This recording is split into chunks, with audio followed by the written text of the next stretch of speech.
नमस्ते बच्चों। Ionic equilibrium चल रहा है हमारा और एसिड्स और बेसेस और उनसे बनने वाले सॉल्ट्स के बारे में हमने स्टडी की। कुछ और चीज़ें हम पढ़ेंगे, तो वो पढ़ने के लिए हम आगे बढ़ते हैं।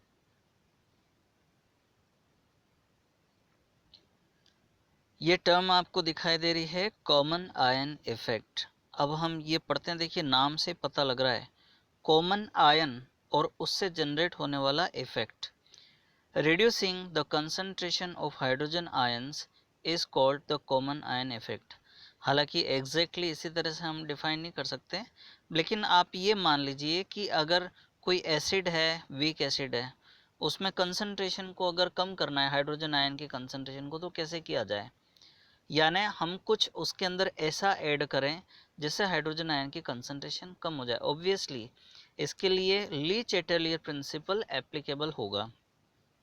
It can be defined as a shift of the equilibrium on adding a substance that provides more of an ionic species already present in the dissociation equilibrium.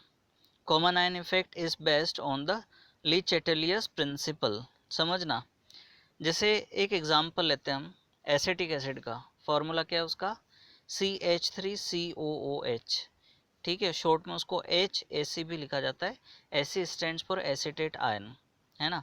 तो H कंबाइन हो गया तो HAC हो गया, जो NCERT की book के अंदर इसका एग्जांपल दिया हुआ है, इसको समझना। हम जब इसको डिसोल्व करते हैं वाटर में, ये वीक एसिड है, तो ये 5%, 6%, 8-10% तक आयनाइज हो जाता है। मतलब ये हुआ कि डिसोल्व करने के बाद में एसीटेट आयन और हाइड्रोजन आयन दोनों ही बनते हैं, लेकिन कुछ अनडिसोसिएटेड, कुछ क्या काफ़ी हद तक 95% या 90% तक undissociated weak acid, acetic acid बचा हुआ भी रहता है। यानी 5 to 10% acetate ion, hydrogen ion है। अब जो हाइड्रोजन आयन है उनकी वजह से जो एसिडिक कैरेक्टर शो हो रहा है, क्या ऐसा कुछ किया जा सकता है कि वो हाइड्रोजन आयन की कंसंट्रेशन और कम हो जाए। इसके लिए हम कर सकते हैं कि सोडियम एसीटेट ऐड कर दें। ध्यान देना, सोडियम एसीटेट स्ट्रॉन्ग इलेक्ट्रोलाइट है, ठीक है। तो उसकी कुछ फिक्स क्वांटिटी हम उसके अंदर ऐड कर दें, तो क्या होगा, वाटर में उसी के अंदर हमने डिज़ोल्व किया है, जिस वाटर में एसिटिक एसिड डिज़ोल्व है, तो वो डिज़ोल्व होने के बाद में एसिटेट आयन और सोडियम आयन दोनों बनेंगे। अब होता क्या है, हमने पहले जो एसिटिक एसिड मिक्स किया था उसके आयोनाइज या डिसोसिएट होने से जो एसीटेट आयन जनरेट हुए थे, अब ऊपर से हमने सोडियम एसीटेट डाल दिया, वो स्ट्रॉन्ग इलेक्ट्रोलाइट है, मतलब कम्प्लीटली आयोनाइज हो जाएगा, तो एसीटेट आयन उसके अंदर और बन गए। ठीक है, तो पहले से तो थे ही एसीटेट आयन, अब और एसीटेट आयन आ गए। मतलब ये हुआ कि प्रोडक्ट की कंसंट्रेशन बढ़ गई। प्रोडक्ट में भी कौन सा एसीटेट आयन जो पहले से थे अब और ऐड कर दिए। तो क्या होता है कि जो एक्सेस में एसीटेट आयन है वो उसी सॉल्यूशन के अंदर अवेलेबल जो हाइड्रोजन आयन हैं उनके साथ में रिएक्शन करके अनडिसोसिएटेड एसिटिक एसिड बना लेते हैं। इससे क्या होगा, हाइड्रोजन आयन की कंसंट्रेशन कम होगी। ली चैटेलियर प्रिंसिपल को रिकॉल करो। तो ये कॉमन आयन हुआ। कॉमन आयन कौन सा है, एसीटेट आयन है। मतलब पहले से एसीटेट आयन जो एसिटिक एसिड से आया, बाद में ऊपर से हमने सोडियम एसीटेट ऐड किया, उससे भी एसीटेट आयन आया, मतलब कॉमन आयन हुआ। तो उससे ये इसकी शिफ्टिंग जो इसकी किस डायरेक्शन में हुई, रिवर्स डायरेक्शन के अंदर शिफ्टिंग हुई इक्विलिब्रियम की। तो हम बोलेंगे कि हाइड्रोजन आयन की कंसंट्रेशन को कम किया जा सकता है। तो यही कॉमन आयन इफेक्ट है। नेक्स्ट हमारा हेडिंग आ रहा है hydrolysis of salts and the pH of their solution. देखो सॉल्ट्स किससे बनते हैं आपको पता है, एसिड और बेस की रिएक्शन होती है, उससे सॉल्ट और वाटर बनता है। अब आगे इसका सब हेडिंग दे रखा है the pH of their solution. तो क्या सॉल्ट के सॉल्यूशन की भी कोई पीएच होती है क्या, है ना। 10th क्लास को रिकॉल करो, आपने पढ़ा हुआ है स्ट्रॉन्ग एसिड और स्ट्रॉन्ग बेस के कॉम्बिनेशन से जो सॉल्ट बनता है उसको वाटर में डिज़ोल्व करने के बाद में पीएच उसकी 7 रहती है या वो न्यूट्रल होता है। ठीक है, ये भी पढ़ा हुआ है। स्ट्रॉन्ग एसिड और वीक बेस के कॉम्बिनेशन से जो सॉल्ट बनेगा वो एसिडिक नेचर का होगा। मैंने पहले भी बताया था स्ट्रॉन्ग क्या है, आप ये ध्यान रखो। इसी तरह से अगर वीक एसिड लें और स्ट्रॉन्ग बेस लें, उनके कॉम्बिनेशन से जो सॉल्ट बनेगा वो बेसिक नेचर का होगा। एग्जाम्पल हम लें जैसे अमोनियम क्लोराइड। अमोनियम क्लोराइड कौन से एसिड और बेस से बना है ये आपको पता होना चाहिए। तो अमोनियम और क्लोराइड दोनों को आप सेपरेट करो। तो अमोनियम आयन कौन से बेस से मिला, अमोनियम हाइड्रोक्साइड, और वो वीक है, ठीक है। और क्लोराइड आयन कौन से एसिड से मिला है, HCl हाइड्रोक्लोरिक एसिड से, और ये स्ट्रॉन्ग है। दोनों का कॉम्बिनेशन हुआ तो ये एसिडिक नेचर का है, ठीक है।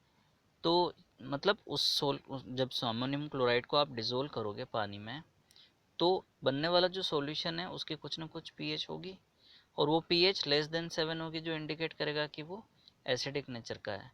इसी तरह से सोडियम एसीटेट, ये कौन से एसिड और बेस से बना है, सोडियम, ये सोडियम हाइड्रोक्साइड बेस से आया है, और एसीटेट ये एसिटिक एसिड से आया है। तो सोडियम हाइड्रोक्साइड स्ट्रॉन्ग होता है और एसिटिक एसिड वीक होता है। दोनों के कॉम्बिनेशन से जो सॉल्ट बना तो वो बेसिक नेचर शो करेगा, मतलब उसकी पीएच मोर देन 7 होगी। तो क्या पीएच की वैल्यू को भी फाइंड आउट किया जा सकता है, ये चीज़ हम देखें आगे।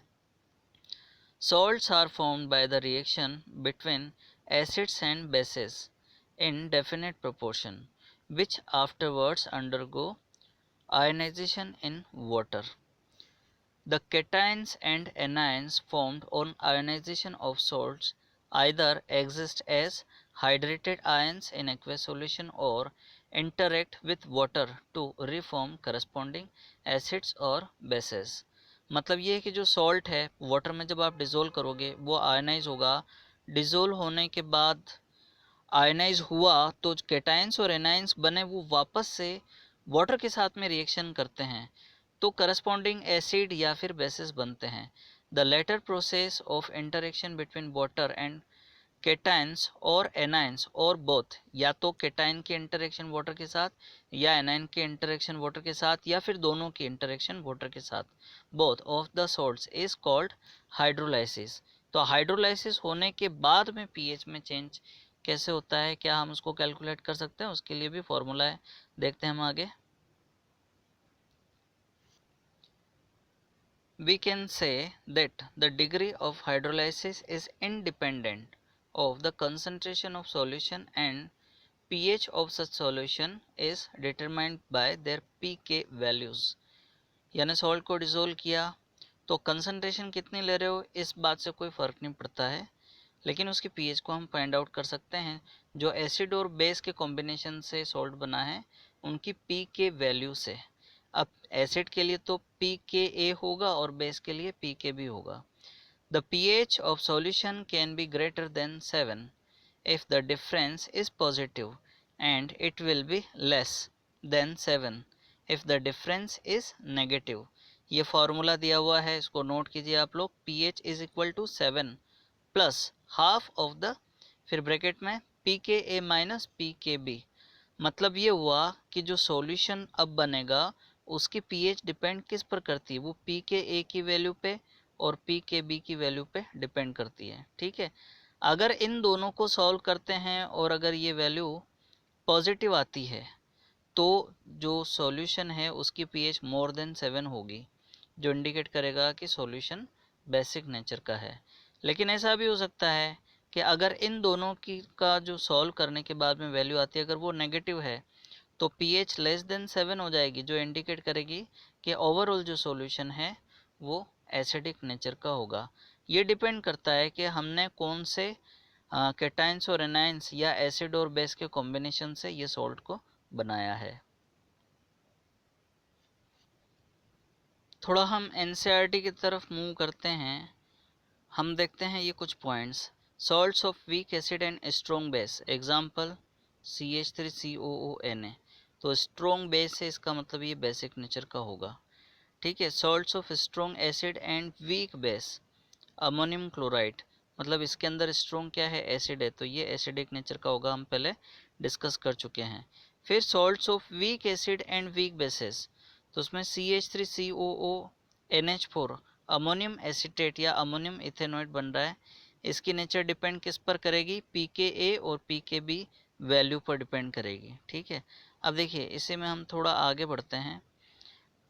हम देखें सोडियम एसीटेट को, इसको वाटर में डिज़ोल्व किया तो सोडियम और एसीटेट आयन बने। अब हमने ये कहा था कि इसकी नेचर बेसिक है सॉल्ट की, यानी वाटर में डिज़ोल्व करने के बाद जो सॉल्यूशन बनेगा उसकी पीएच मोर देन 7 होगी। ऐसा क्यों है, इसको हम देखें और समझने की कोशिश करें। ये सोडियम एसीटेट को वाटर में डिज़ोल्व किया तो एसीटेट आयन और सोडियम आयन बनते हैं, ठीक है।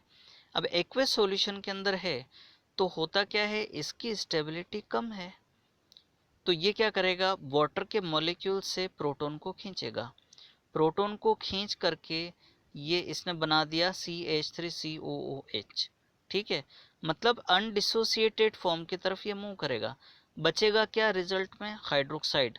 तो जिस सॉल्यूशन के अंदर हाइड्रोक्साइड आयन की कंसंट्रेशन ज़्यादा होगी, ऑब्वियसली वो सॉल्यूशन बेसिक नेचर का होगा। फिर हम एग्जाम्पल लेते हैं अमोनियम क्लोराइड का। हमने डिस्कस किया था कि अमोनियम क्लोराइड एसिडिक नेचर का है। क्यों है इसको हम देखें। देखिए, अमोनियम क्लोराइड को वाटर में डिज़ोल्व किया तो इसमें अमोनियम आयन और क्लोराइड आयन बनते हैं, ठीक है।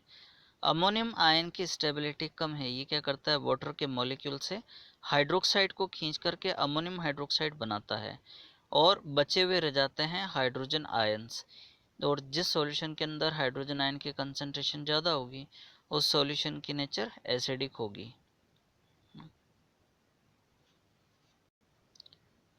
अब ये जो सॉल्यूशन है इनके लिए पीएच की वैल्यू कितनी होगी ये हम फाइंड आउट कर सकते हैं इस फॉर्मूले से, जो कि हम पहले देख चुके हैं इस फॉर्मूले को। तो ये 7 और pKa और pKb वैल्यू पर डिपेंड करता है। मोर देन 7 है तो बेसिक नेचर, और अगर लेस देन 7 है तो एसिडिक नेचर होगी। अब हम देखते हैं बफर सॉल्यूशंस। आप लोगों ने नाम सुना ही होगा बफर सॉल्यूशन, कुछ बच्चों को पता भी होगा। ये सॉल्यूशन कौन से होते हैं, जिनमें अगर आप थोड़ा एसिड या थोड़ा बेस मिक्स कर दो लेकिन उसके बाद भी उसकी जो पीएच है वो फिक्स्ड रहती है। ऐसे सॉल्यूशन को हम बफर सॉल्यूशन बोलते हैं। The solutions which resist change in pH on dilution or with the addition of a small amount of acid or alkali are called buffer solution. Buffer solution are prepared from the knowledge of pK and pKa and pKb of base and controlling the ratio of salts and acid or salt or and bases। ठीक है, ये कुछ examples इसमें दिए हुए हैं। देखिए, buffer solution दो तरह के हम मान सकते हैं, एसिडिक और बेसिक नेचर के। तो दो एग्जाम्पल्स लिए हुए हैं। एक एग्जाम्पल वो है जो एसिडिक बफर को रिप्रेजेंट करता है, यानी पीएच लेस देन 7।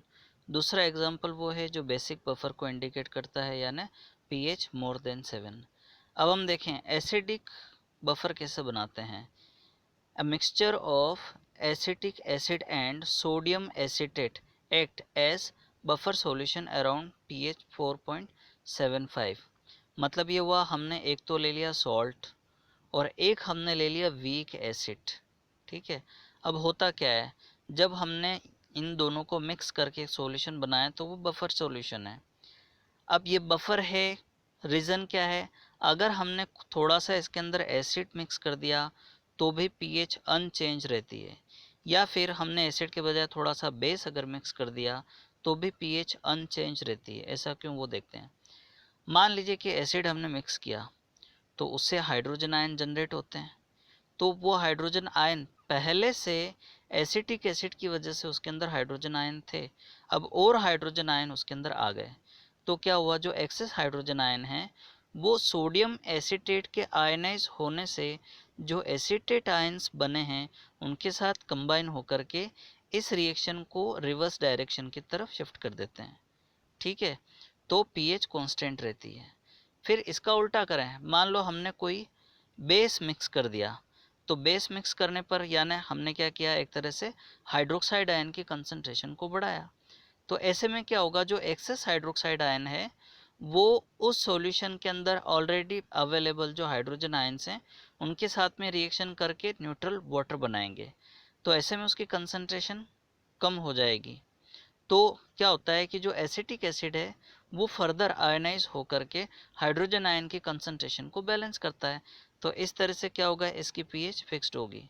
बस ऐसा का ऐसा आप बेसिक बफर सॉल्यूशन के लिए भी देख सकते हो। तो इसमें जैसे अमोनियम क्लोराइड और अमोनियम हाइड्रोक्साइड को मिक्स करके बनाया, मतलब एक तो हमने सोल्ट ले लिया और एक बेस ले लिया, तो हमको बेसिक बफर मिलेगा। जैसे ये जो एग्जांपल है ये क्या इंडिकेट कर रहा है, जिसमें pH 9.25 है, यानी इसमें ये बेसिक नेचर का है। इसमें भी वही वाली बात होगी, अगर हमने एसिड को मिक्स कर दिया तो एसिड मिक्स करने पर हाइड्रोजन आयन की कंसंट्रेशन बढ़ेगी। उससे क्या होगा, तो अमोनियम हाइड्रोक्साइड जो हमने ऐड किया था उसके हाइड्रोक्साइड आयन उन हाइड्रोजन आयन के साथ में रिएक्शन करके अनडिसोसिएटेड अमोनियम हाइड्रोक्साइड की तरफ मूव करेंगे। अगर हमने बेस मिक्स किया तो हाइड्रोक्साइड आयन आएंगे, तो वो हाइड्रोक्साइड आयन अमोनियम क्लोराइड को मिक्स करने से जो अमोनियम आयन उसके अंदर आए हैं उसके साथ में रिएक्शन करके उसको रिवर्स डायरेक्शन की तरफ शिफ्ट करेंगे। इससे क्या होगा, सॉल्यूशन की जो पीएच है वो फिक्स्ड रहेगी।